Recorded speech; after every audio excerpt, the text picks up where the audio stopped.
On St. Patrick's Day, I sat down with Patricia Degennaro, Patricia Degennaro, also the host of patriciadegennaro.com.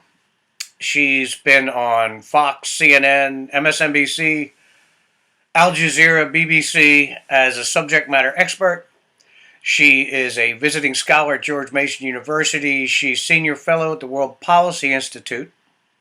She's an adjunct professor at New York University, and she's been teaching 15 years foreign policy issues. She also has a degree in business. She just got back from Brussels when we sat down to talk, where she was discussing the Balkans. Remember those guys? That's a word we haven't heard in the news for a long time. I have opinions on where the Balkans could go, but I will keep my powder dry and let Patricia speak on that issue. Sometimes it's best to keep your mouth shut and not stir up actual shit. So I'm not going to do that. But that is where the Balkans are located, where a lot of the cracks and the fissures are in Eastern Europe. But we didn't just discuss that. As a matter of fact, that we only touched on that lightly. We talked about Ukraine, China, NATO, the European economy, the EU. We talked about U.S. military power, U.S.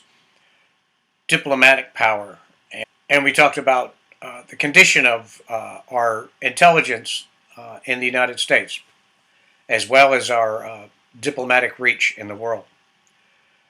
Okay, this is an indication that the P4B is no longer the dinky little podcast it was just a short time ago.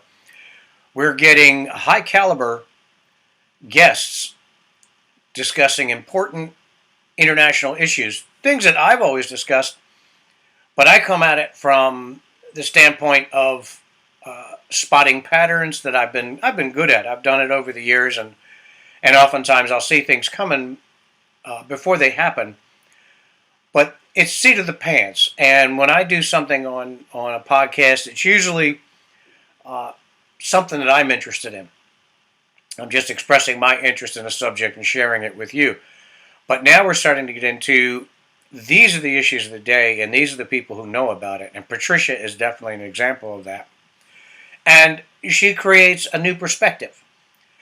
If you were to take a line and put, say, Peter Zeihan right in the center, he's one of my new heroes, but I very rarely hear him express a political thought. Put him right at the 0 point, right in the middle. And to your left, just a little bit would be Patricia Degennaro. She comes with her perspective that isn't, it's not wild-eyed left-wing, but it's a perspective that's not conservative. And I would be on that line like somewhere in the next room. But it's good to get that perspective. And what I found encouraging is the same things I say, the same things Peter Zeihan says, Patricia's saying. And the same things that we caution people, you need to think about these things. People with the receipts, people with the goods, who know what they're talking about, with the credentials, are saying these things. So I was really encouraged having her on. I really enjoyed having her on. It was a great hour, as it turned out. It vanished like that. I could have kept her on for 5 hours. If I thought she'd have sat through that, I'd have done so. And I don't compare myself to the likes of Patricia Degennaro or Peter Zeihan. I understand my limitations, but it's good to have them on. And don't forget about 29 March. We're going to have Robin on. We're going to take round 2 at trying to get that show in the can. He'll discuss Vietnam, his experiences, what he's doing now, and what he learned during his time in the field. So stick with us. Hit the the subscribe button. If you want to see all our content without ads, please do come aboard and support the P4B with a full content subscription, and do share.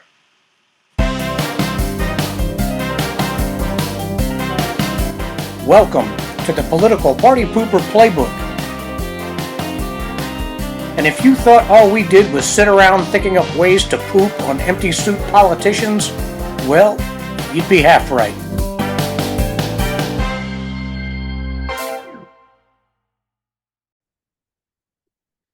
So welcome to the P4B. Today we have a guest I've been looking forward to for a very long time. It's a huge get for a brand new podcast. So just having Patricia here is a real thrill for me.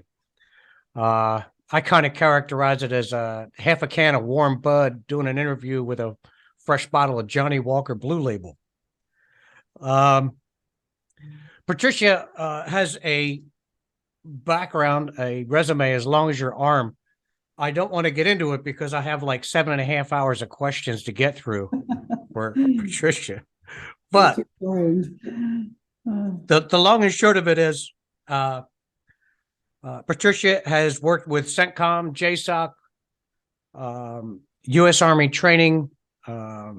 She's an adjunct professor at New York University, a visiting fellow at the World Policy Institute, which is actually the important qualification that I wanted to speak to her about today, and a visiting scholar at George Mason University on conflict analysis and resolution. And that's the short version. I said in one of the promos, your resume reads like 3 professors and 5 advisors, and it's just you. That's sweet. Thank you very much. You're too kind. But you and we have walked in some of the same communities. I used to be with Joint Personnel Recovery. A lot of people in and out of there were JSOC and CENTCOM. And we also obviously interfaced with all the militaries on a joint forces level. I was joint forces before joint forces was cool. That'll date you. That'll show you how old I am. It's always cool. So yeah, what brought you to this line of work?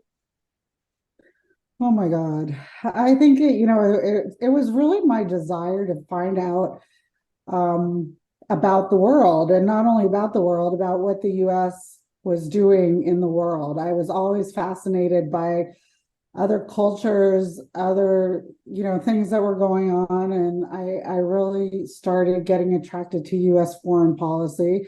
And I was fortunate enough to study abroad for a while and learned much more, I think, than most people want to learn about U.S. interventions and foreign policy.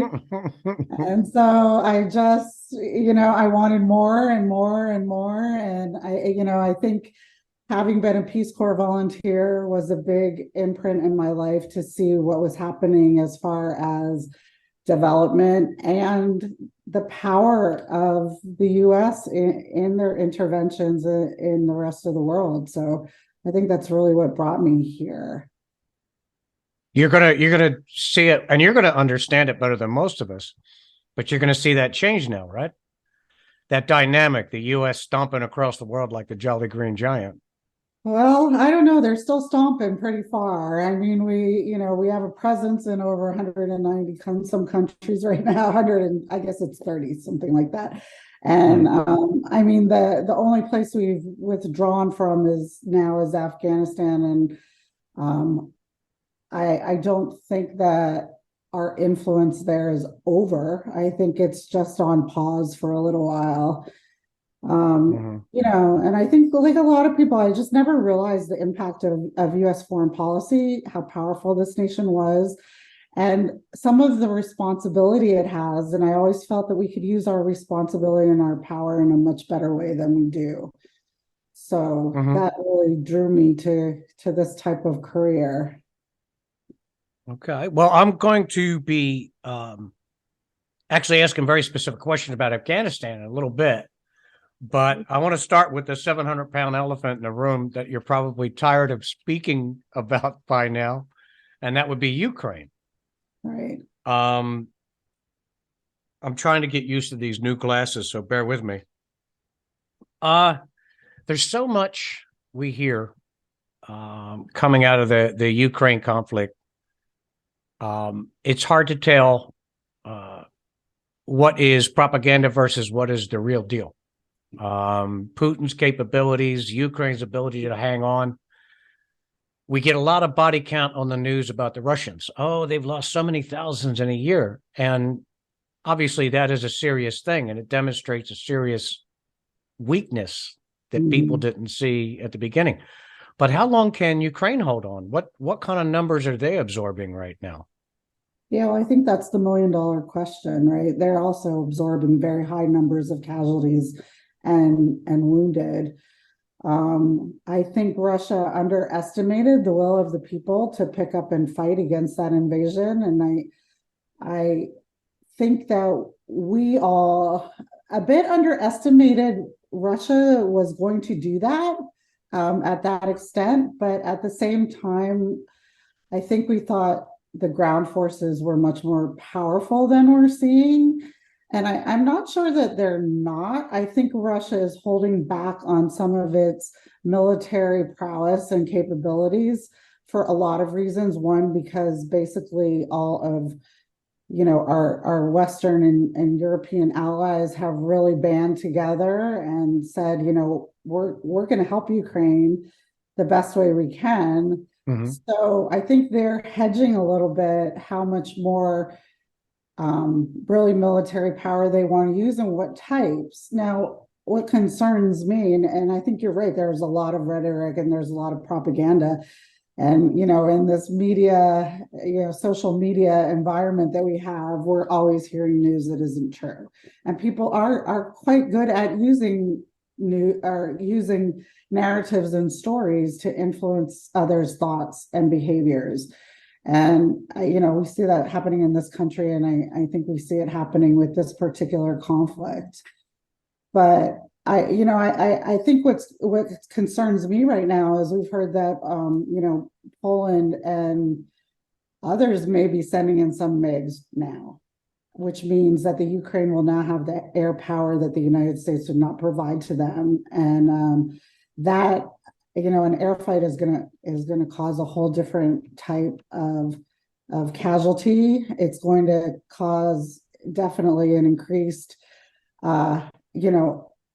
the battle is going to be upped and increased there, and I think It's a whole new level of kinetic at this point. right. That's correct, and I don't think we're quite ready for the results and the effects of that.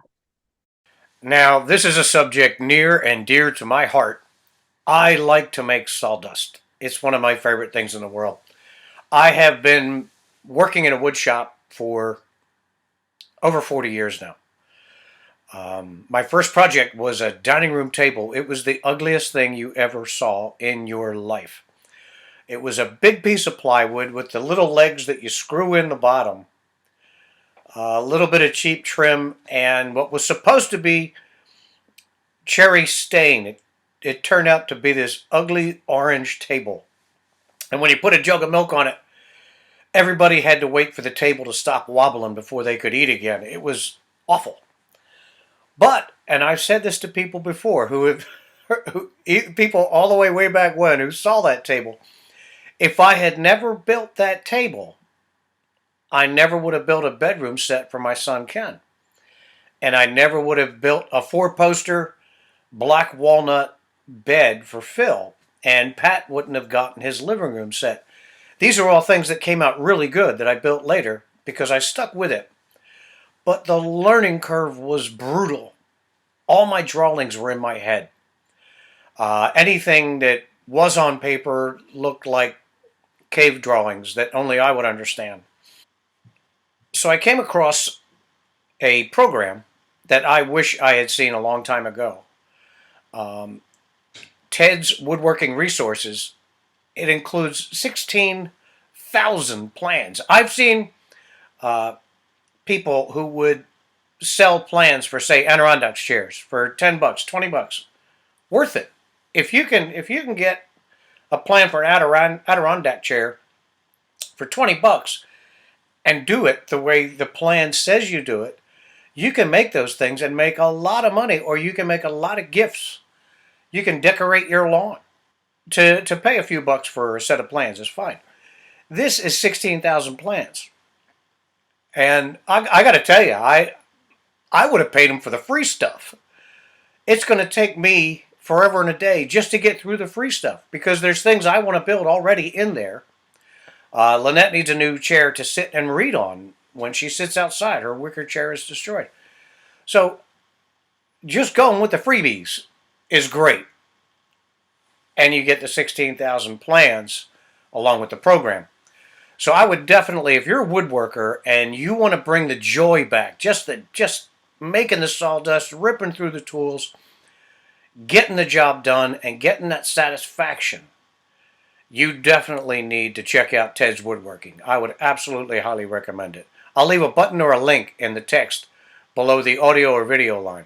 For the results and the effects of that. Because it can then start expanding out of those borders, which I'm sure that Russia is thinking about already, but are we capable and are we ready, and is NATO ready to really look at something like that or counter a greater reach if you're starting to bring in air power? Assuming, I wonder if we could war game this just a little bit. Assuming a Ukraine victory or even a draw, what does that do? What kind of dynamic comes into play for Europe now and NATO? Well, I mean, I don't think this was, Vladimir Putin's, plan overall, but unfortunately what he did was reinvigorate NATO. And now people are really, they're committed to increasing the security umbrella of NATO. They're committed to making it stronger. They're committed to making it more responsive. A new strategy was recently set out in Spain this last summer, and that's of resistance and resilience. And I think that can really cause a greater conflict and challenge between, who's going to be the stronger, who's going to stand longer. So what's important here is really diplomacy, right? So we need really our diplomatic decision makers and our diplomatic actors to go into overdrive, because nobody wants to see another. This is tenuous or semi almost a World War III dynamic that you're seeing here, even though it's Russia against Ukraine, but it's the US and Western partners supporting the Ukraine against Russia. And then you have China and Iran and other players and Israel as well, in interfering in kind of the dynamics that are going on already. So you have quite a possibility of an all-out, third world war if we are not careful. And we're dismissing diplomacy, and I think that's a large mistake on our part. I think we're doing some of it. I'm sure we are backdoors that you and I don't know about. But I think that you must know about him. You know everything. That needs to be stepped up. No, I wish I did know everything. I'm so disillusioned. This interview's over. No. Well, you're just back from Brussels, they right? Don't listen to me enough. That's the problem. Well, there you go. You're just back from Brussels, right? Yeah, I am. Was that a NATO function or? Well, I am looking at the Balkans right now and the fissure points that are happening there, the constant, crevices that have happened throughout, history. How prevalent are we to go back, or is there to be another conflict or a rise in, again, another ethnic war going on there? So I went out and talked to basically our NATO counterparts about their concerns in the Balkans and how we Yeah. can kind of support them from a research standpoint and look at a more strategic vision of the importance of the Balkans, so we don't end up with another Bosnia, Serbia, Kosovo, Right. Right. conflict in the middle of what's happening in Ukraine right now. That's one of those backwater problems when you have all this loud noise going on in the media. You forget about things like that. I don't know if you caught my previous post. I believe it was the one where I did our first promo for this one. And it's not the first time I've said it, but with the end of the Balkan Wars, with the breakup of East Germany, the borders are a little different. And the players have switched sides a little bit, but we have recreated pre-World War I Europe. When you hear people talk, the scary part, if you look back, I'll have to find the author and I'll send it to you. The most recent book I read about the Battle of the Somme, and in his lead up, he said that what was significant after, say, 1905, 1906, were the people were having the discussion, are we going to go to war? It was actually the common man was developing his prejudices and his angers and his allegiances in his own heart for what was going on around us. And that's what we're now hearing on the news. And you hear people talking on the street day to day. Oh, we're for Ukraine, or, oh, we're not worried about Ukraine. It's developing a dynamic of its own now. I think Eastern Europe and the Balkans, they have long memories. The history is almost yesterday. Right. I think some of the challenges that we didn't take at that time during the Dayton Accords and at post 93, after the fall of the Berlin Wall, when the conflict was going on and we were trying to stop it, we have this tendency to try to put different groups in different spaces and cordon them off. And I think that's can only be appropriate for a certain amount of time. It's kind of like your kindergartners when they start fighting, you put one in each corner, but eventually they're going to have to come back and deal with each other at a later time. And so what happened was we put, the Croats in one place, the Bosnians in one place, the Serbs in one place, the Kosovars in another place, and they're still having to deal with the animosities that they've had for decades. I mean, thousands of years even, but you can go back to the Turkish Empire. And it's those little things that have never been resolved or moved beyond, or found a way to move beyond. Yeah. Part of And that you mentioned that in one of your articles about after the Cold War, a lot of the hegemony of the two superpowers was reduced. And all these places where we exercised heavy influence and pressures, these people now had, I think in your words, permission or freedom to move in their own direction for their own purposes. Right. I mean, it was kind of like, the US and the USSR at that time, and here's my age, the Soviet Union, right? They had their feet on each part of the globe. You either were not communist or you were. And I think a lot of people felt marginalized. A lot of people, felt like their lives, histories had been put on hold. And so once those feet came up, they decided they were going to go back and make good for what happened in history. I lived in Albania for 4 years, and it was really interesting to me to see that the memories of who had done them wrong went back decades. And I'm telling you, a century. They were ready to go back in battle for who killed their uncles, brothers, sisters, cousins, long lost friend 40, 50, 60, 70 years ago. Yeah. And, I thought the Middle East was bad. No, this is like, they have memories that go beyond anything I've seen. They redefined the word vendetta. Yes, they have. And I'm an Italian, so I should kind of get that, but I don't know. That's what would you say, keeping everything we just said as prologue, I don't know if Putin can accept defeat or even a legitimate draw. I'm not sure he can accept defeat either. So, I mean, that's a really big challenge, right, for the West. How do you give someone of his stature and, dare I say, large ego, Huge.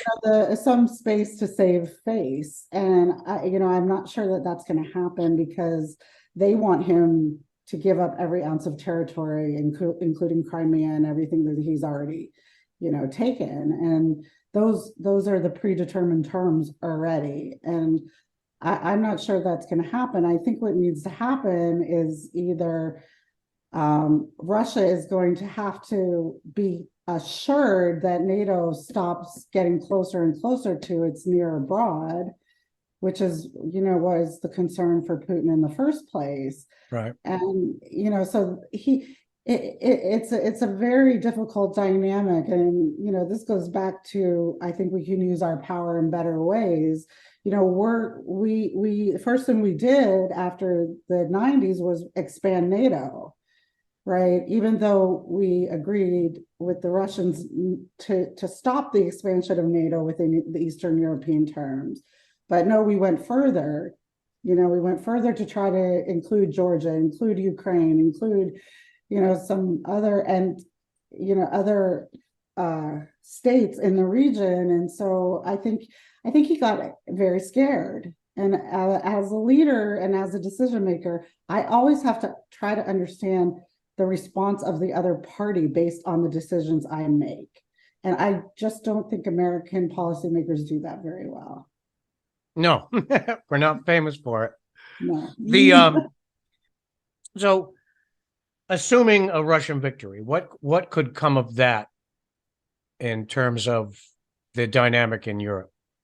Well, I don't see any victory here. I think both parties are going to probably fight till the end. That's the way I see it here. And if we keep, if other states and other parties keep arming each other, which is happening right now, they're going to have to continue to have munitions to fight. And, right. I just don't see a good outcome coming from that at right. all. So I think that a responsible policymaker and a responsible decision makers really need to figure out a way where we can kind of go back to a dente, so to speak, where we just stop this, because otherwise, it's Cuban Missile Crisis. This is like guaranteed mutual destruction. Only bigger. Yeah, I mean, Russia may be showing some weakness in its ground war with Ukraine, but it certainly has weapons that are capable of doing much more damage, at a broader. That's the point I was trying to remember. You said you don't know if they fully unloaded yet. No. And I've always felt that way. I thought if Russia made a committed effort, they would walk across Ukraine. As a matter of fact, I said that in the lead up, Putin was so gradual, building up the forces on the border. It was like he would take a step and watch and get away with it. Take another step and watch. And he would bring these forces together. And by the time he brought the hospitals up, which is the last thing you do before Jump Street, I think he was actually shaking his head thinking, I think I'm going to get away with this. I think I'm going to be able to do this.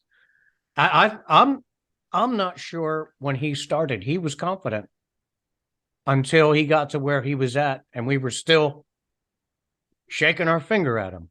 Yeah, well, I think he was a little more confident probably than he should have been. I think, again, he has underestimated the Ukrainian will to fight against him, definitely. to organize. I think we as Americans, we've done our share of invasions of other countries, and we know that it doesn't always go as planned. It's not always a cakewalk. More, the first Iraq war seemed to be a bit of a cakewalk because everybody put up their hands, and said, right, I don't have any food, I'm tired, take me, but the second Iraqi war was a big difference. We also found ourselves, we have one of the most powerful militaries in the world, and look what happened in Afghanistan. We saw similar things in history in Vietnam, And I mean, you can just go on. And a war is not pretty and it's not easy. And you can't underestimate someone's passion and will. And, McCraven and General Odierno and a lot of generals have written on that in the past several years. Hmm. And really about what is the will of the people and the leaders to just continue. And it's really hard to say. Did we Yeah. think the Taliban was going to fight for 25 years? I mean, 20 plus years. Yeah. I mean, initially we were told we're going to Afghanistan to whack Al Qaeda, and then Yeah. we're coming home. Show's over. And then we didn't do that. Well, we did do Um, that, but the misstep was show wasn't over. We didn't go home. We kept going, that's right? what I'm saying. Right. We Right. we decided Right. now we're going to occupy and we're going to Right. nation build and we're going to take these people Yeah. who could care less what we think, Right. and we're going to try to teach them something, and we're going to try to rebuild their country for them. Yeah. Meanwhile, they were running circles around us. Well, I'm sorry. What was that? I said, meanwhile, they were running circles around us. Correct. Correct. Because they were fighting an insurgency. Correct. Leviathans can't fight insurgencies. They're not built for it. We never were. That's right. Um, we went from Korea until now. We're 120,000 plus deaths. Mm-hmm. And in every case, we left the place pretty much how we found it. And I find that infuriating. I don't mean we broke all the eggs, but then we walked away with a quid pro ante. Everything was the way it was politically, so we accomplished nothing after breaking all the eggs. Right. And I think that's what unfortunately got me interested in American foreign policy, right? Why are we doing these things? Why, and what's the end game or the mission? And, we constantly lose sight of the mission from the beginning to the end. And I think, unfortunately, what happens is it becomes political, right? So you have then parties not wanting to do the best for American interests in the mission. You have them fighting internally. Oh, I think we should get out. I think we should stay in. I think, so there's not any logical or critical thinking. There's not really, a rational discussion. There's not a pro or con. There's no red teaming or gaming. So Yeah, it's we have I the want get to out people. survive. Right.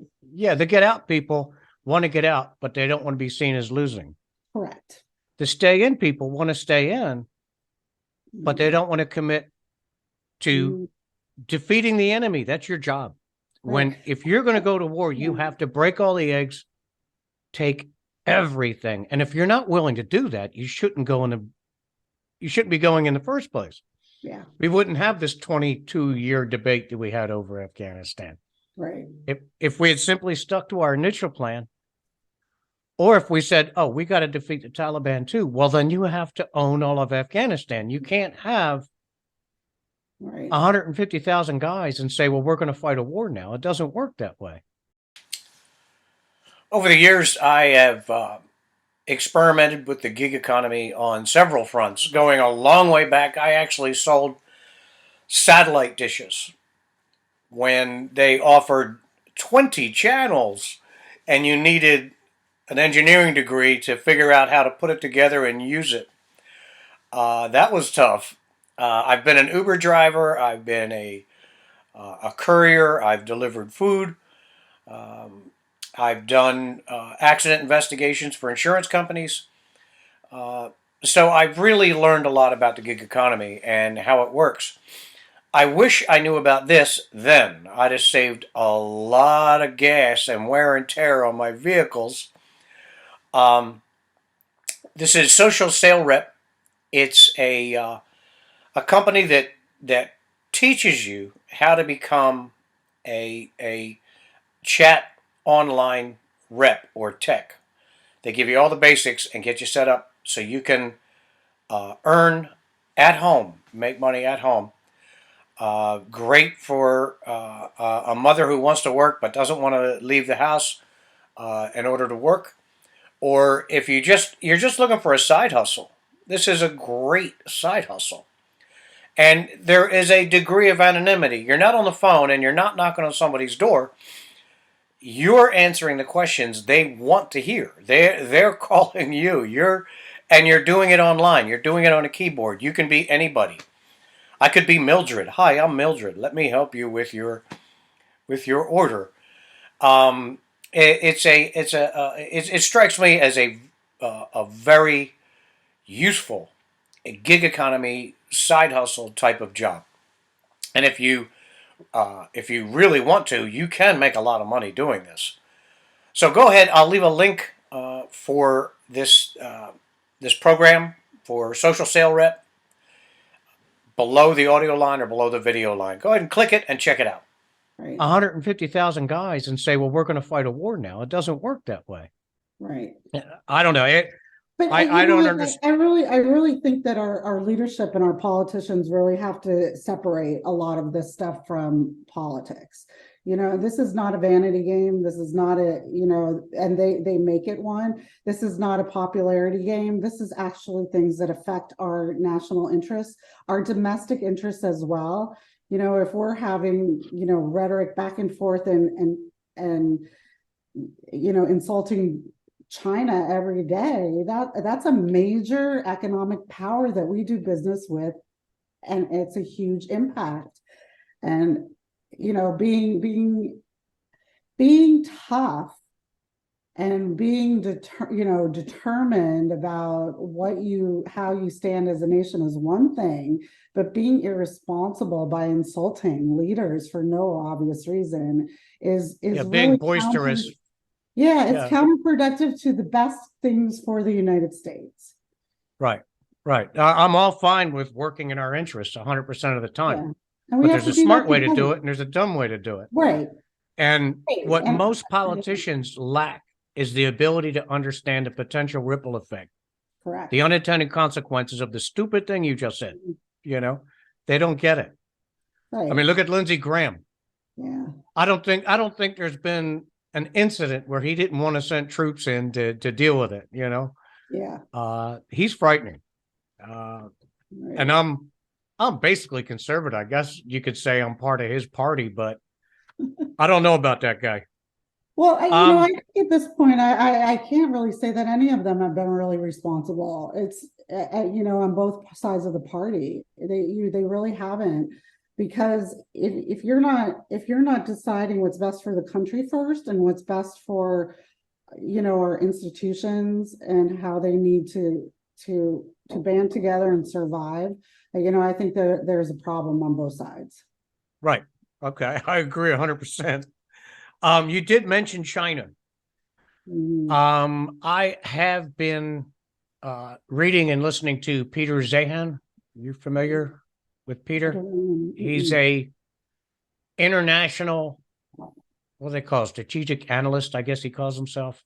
The way he describes it is you pull a string on one side of the world, it's his job to tell you what happens on the other side. And yeah, that's a lot what I do. and that's why I was crazy happy to have you on, because I was just starting to read Peter when I came across your stuff, and I said, "Oh, I have to talk to this lady." I mean, I was really happy when you came on. Thank you. But he talks at length about China. Let me do this before we go to China. There's something I do want to ask you about, because it was along the lines of what we've been talking about. And that is Afghanistan itself. 20 years. Everybody knows how I feel about that effort and what came out of it. There's two things I want to ask you about. One is your after action take of the withdrawal. How did you see that? And if you were advising the president, what would you have told him to do? Well, I was not opposed to the withdrawal, okay, but I don't think that the full story about what was happening in country was getting to decision makers. And by that, I mean that the Afghan military itself was very weak. We were having problems resourcing it. our hands were tied in a lot of ways because of decisions that were made between the US government and the Ghani government. And that was particularly, during the negotiations during the Trump administration that happened in Doha. I mean, those negotiations were really, they were not fruitful because Ghani was in no way, shape, or form told that he needed to figure this out. He, right till the last moment, his understanding was President Biden was going to come in and support him all over again, no matter what President Trump was deciding on the withdrawal and the negotiations with the Taliban. So everyone in Ghani's kind of circle, and including some US military, I think really felt that Biden was coming back into office and we were going back to war, full force. Really? Unfortunately, yes. And unfortunately, that did not happen, right?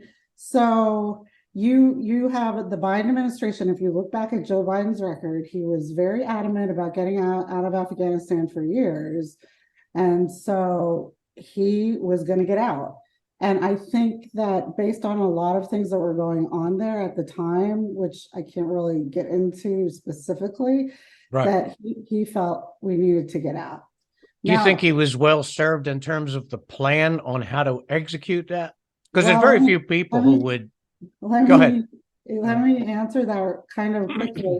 And I think this is a really important point. When you talked about the withdrawal, we had withdrawn, okay, to a certain amount of US troops, suited troops from Afghanistan. So most of the military, active military duty were gone.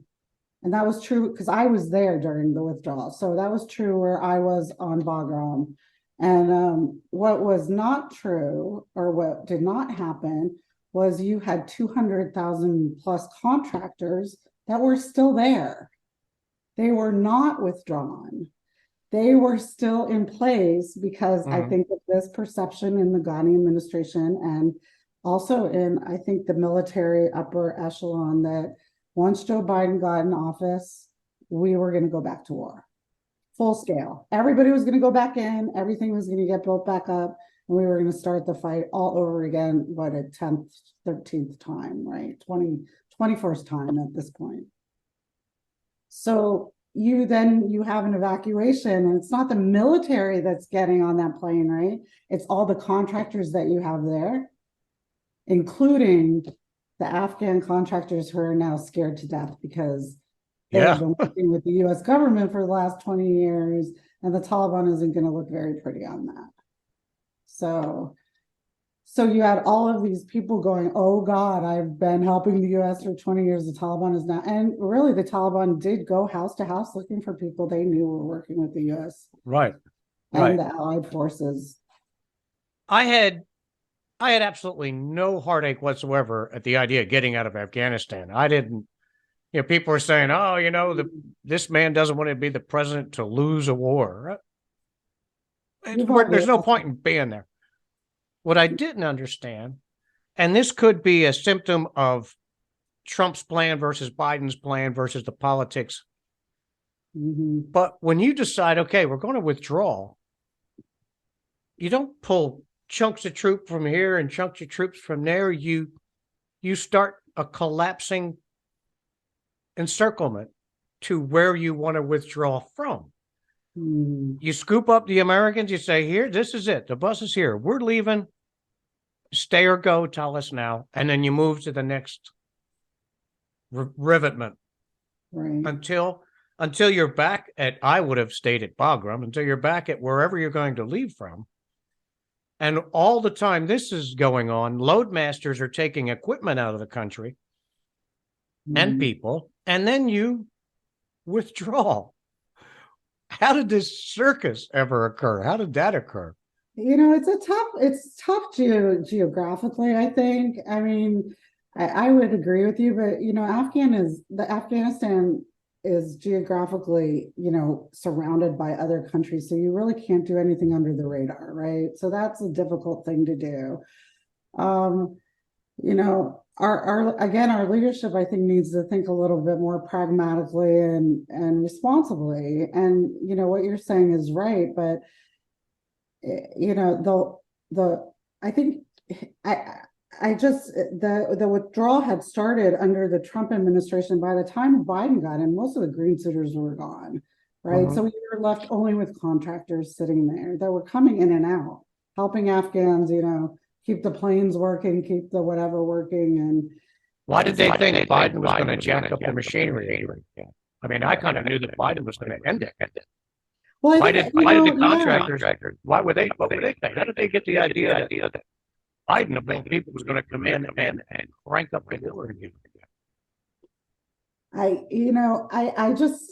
really do think that sometimes people get in a kind of bubble of their own and they make their own decisions based on that, feeling that, well, I know, but I mean, right up to the end, Ghani was in the White House saying, "Oh, we're best friends.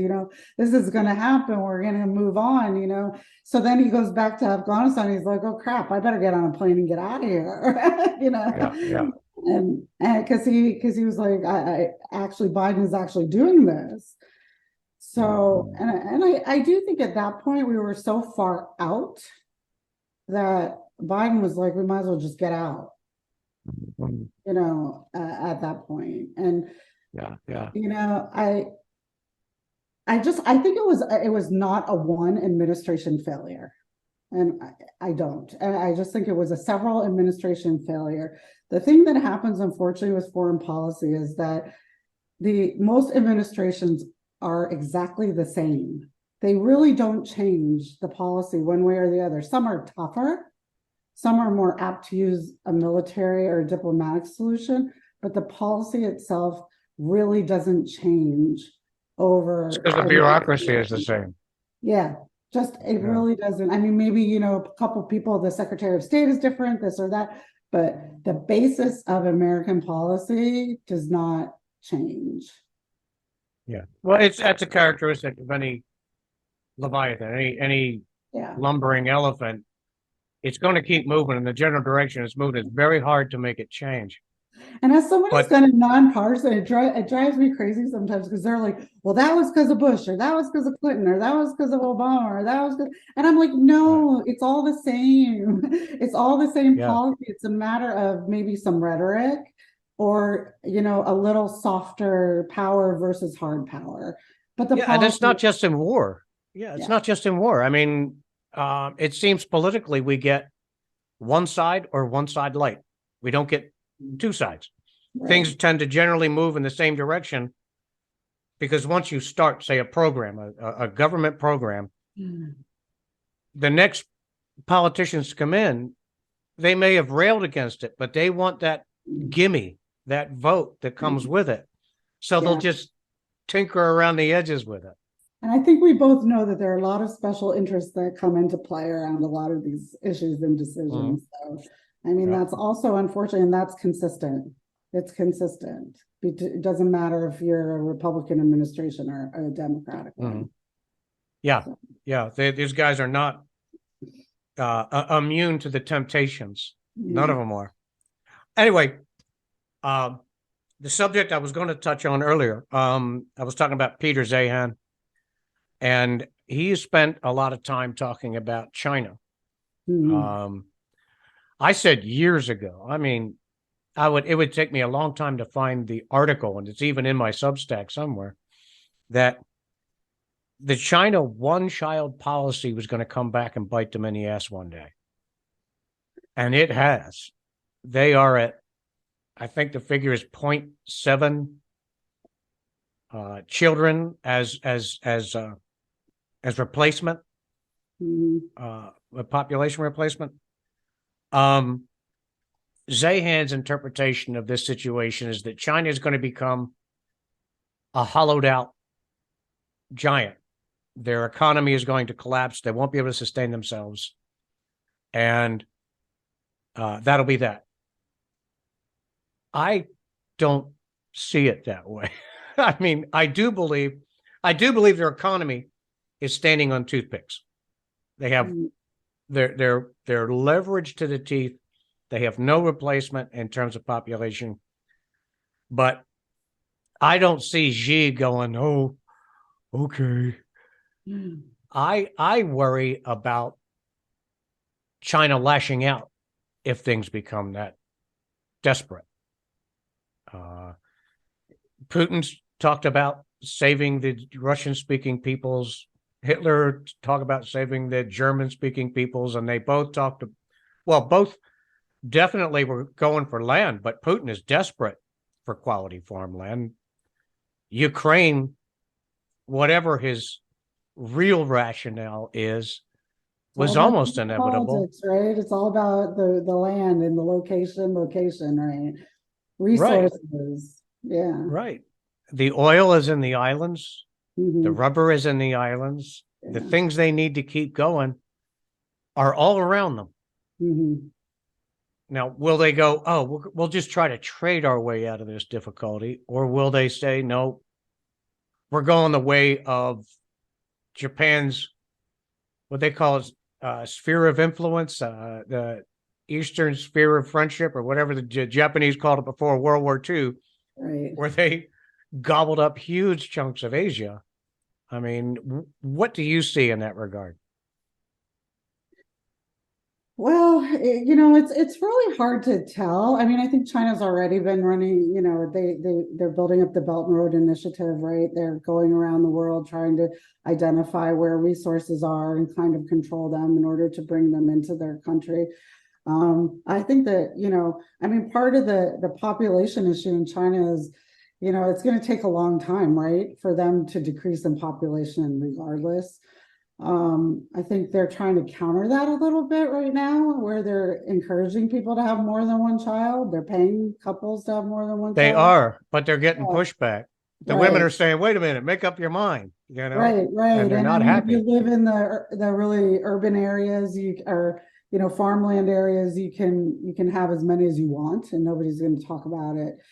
So, it's a difficult thing to say. I think, I really wish more people would think about the global nature of the world we're living in right now. And we have to learn to figure out how to live together and on limited resources, or we're going to be in big trouble sooner than later. Right. And I think, the science shows this, a lot of writing shows this, a lot of research over the years. We have rising populations in some places and lowering ones in others, and then which creates stresses right on the globe in different areas, and we're all feeling those stresses regardless of where they are. We can't get out of. We all live on the same planet, so until we start figuring that out, and why it's important we figure that out, I think we're headed for some hard times, and and maybe China has to learn this too the hard way. Mm-hmm.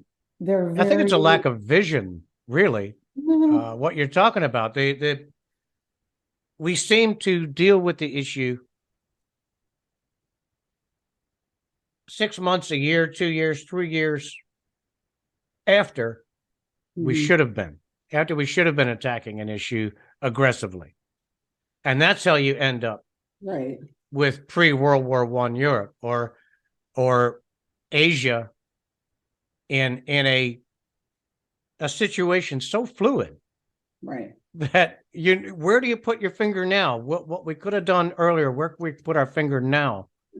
Well, it worries me, and I worry about this country, quite honestly. I have a Congress right now that's fighting. It's they can't make decisions on anything. They're fighting about things that in my mind should have been solved a long time ago, and instead of, okay, we are having issues with climate. What does that mean, and how do we need to discuss that? We have issues with immigration. What does that mean? And how do we discuss that and manage the problem? We have issues with people respecting us now and really not believing in our alliance, our friendship, they have problems with trust. What does that mean? And what do we need to do to manage that to make a stronger country? Why is it that our education system is failing? We have kids that are not in math and science. Why is that? I mean, I think that we need to start thinking about leadership that feel passionate about human beings and how to, kind of think about making a stronger society. Often I feel like the fighting is, I mean, God, our adversaries must be having a great time over there. I think we look so stupid on the world stage. We want to strangle each other over silly distractions. Right. Meanwhile, Johnny can't read. I just wanted to share with you regarding one of our new sponsors. It's called Albaline. It is a weight loss supplement that is doing a booming business right now. I'm not a doctor. I make no claims as to how well it works. They seem to be doing extremely well, and they're well documented. The documentation is on their site.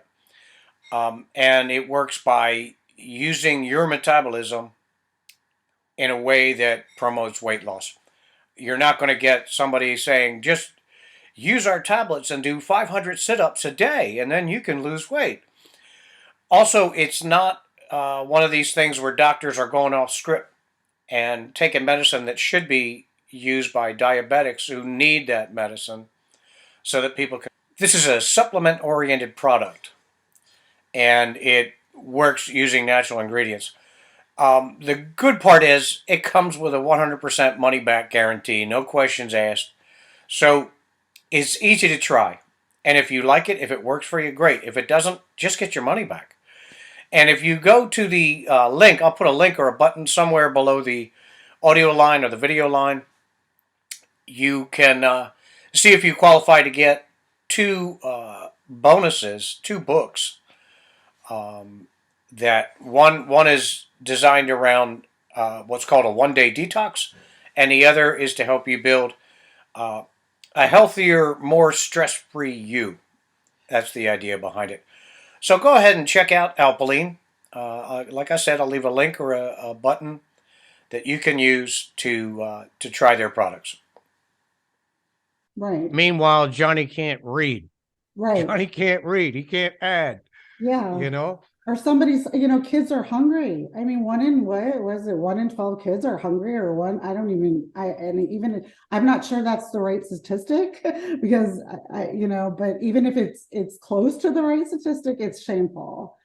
I don't even know how it's possible. What? Right. Well, maybe it's part of the education problem. We throw so much money at the problem of poverty, of hunger, of education. I think the last figure I heard for DC was like $27,000 per child per year. Wow. And they can't read. Right.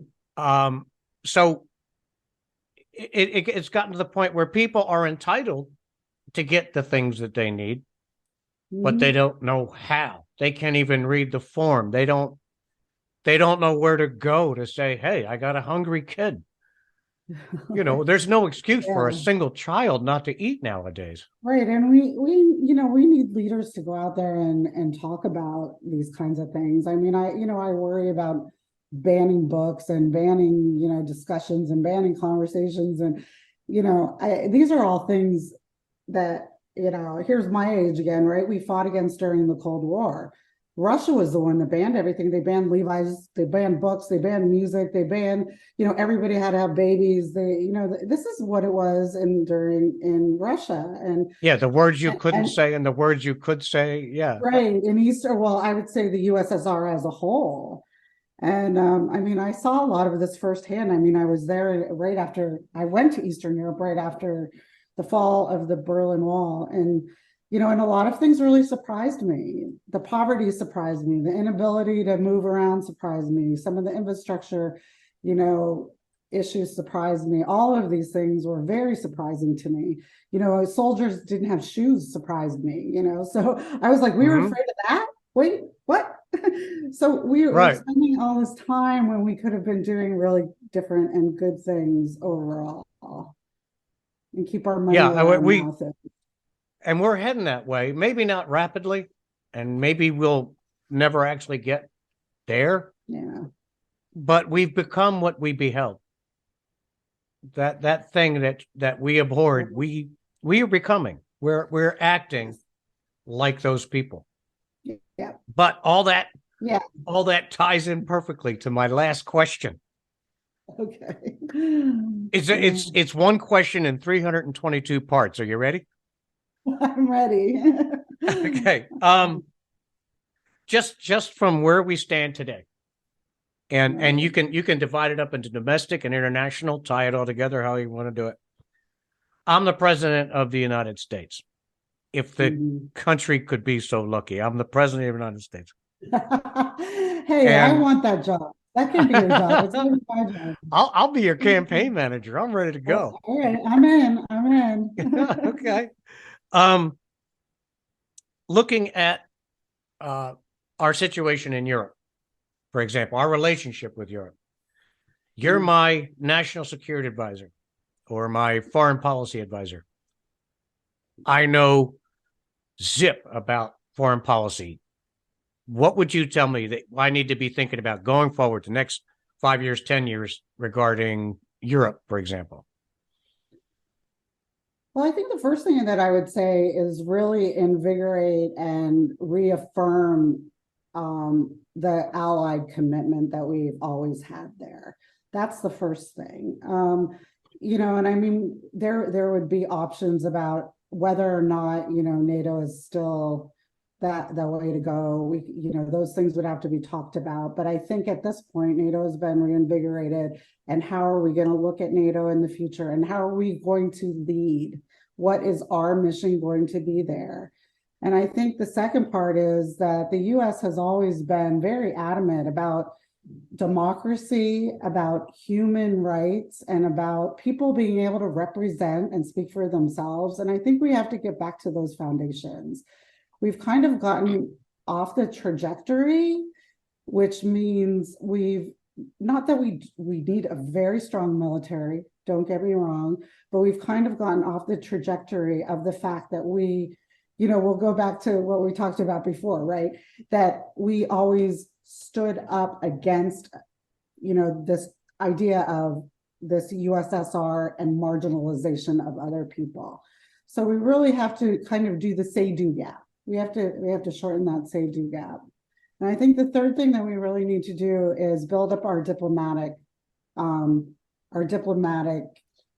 force, meaning that it is so weak right now, it needs to be reinvigorated, revisioned, and remissioned. And the reason I say that is because it hasn't changed since it's been there. Okay, we're not fighting the Cold War anymore. We have to realize we have a definitely vastly different geopolitical situation in the world. We are not the only superpower or power, and we need people who understand how to engage, discuss, and manage problems that are significant challenges and very complex. And we just don't have that right now. Now, our diplomats are very good. They're very educated, but military always go through new training. They go through the new next fight. They go through wargaming. They go through future planning. Our diplomats do not do that. And we really need to reinvigorate and also bring in a lot of diversity in our diplomatic structure to be able to deal with different cultures, different ways of life, different views in the world today. And I think that that's really where we're lacking. And intel, yeah, our intelligence. I mean, how would you rate our intelligence community right now? Well, the biggest problem with our intelligence is that they sit in a secret room and they fail to understand populations and people. So they know how many tanks Russia has, they know how many weapons Russia has, they know all of those things, they know their diplomatic structure, who's the general, all of those kinds of things, but they really don't understand the population. And the population has always been the one factor that where we have lost wars. We win lots of battles, but we lose the war because we don't understand the Iraqis, we don't understand the Afghans, we don't understand how to engage these people. They are not us, and that's okay. Yeah. And we have to be okay with that. But there's a nuance at work there. There's countries that we get along with the governments, but the people hate us. Or we want it, or vice versa. Or vice versa. Right. We want to take out people talk about taking out Iran's leadership. The Iranians love Americans. I've seen so many films where kids would come up to the Americans and talk to them for an hour. Iranians are natural allies to me. I mean, their culture, they're very well read. Their literacy is 97%. They've been all over the world. They're well traveled. They are well educated. I mean, it's just Iranians are natural allies. Now, the Iranian regime, that's a different story. But right.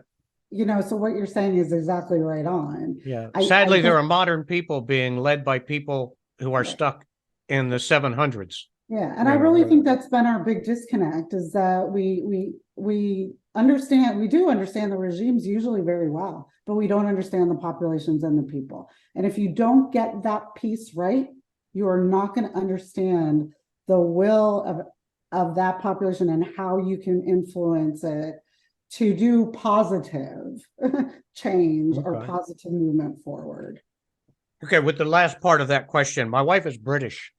Oh. And right now, England is flailing. Great Britain is. I lived in England for a long time. I love it. We almost moved there at one point. Almost moved. She wanted to move back. We went on vacation. She cried when it was time to leave. I mean, it's a fine country, but my question is, and this will be what I wrap with.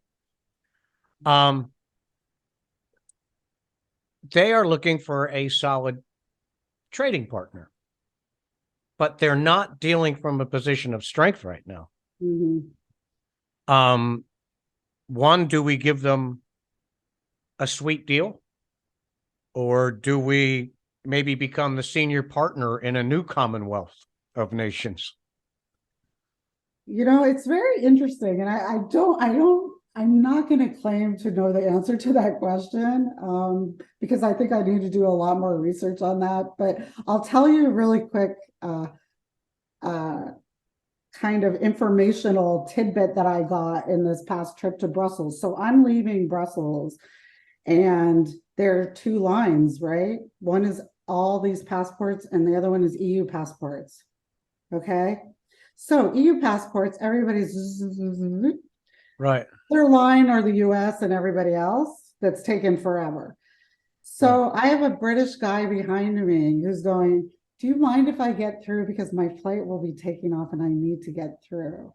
And I looked at him and I said, but and I had to stop myself. Almost said EU. Yeah. And he said Brexit. And I said, oh no. So they had to be in the line with everybody else. And these little issues are now starting to creep in this, British psyche about, I don't have the same, capabilities that or possibilities that I had before Brexit.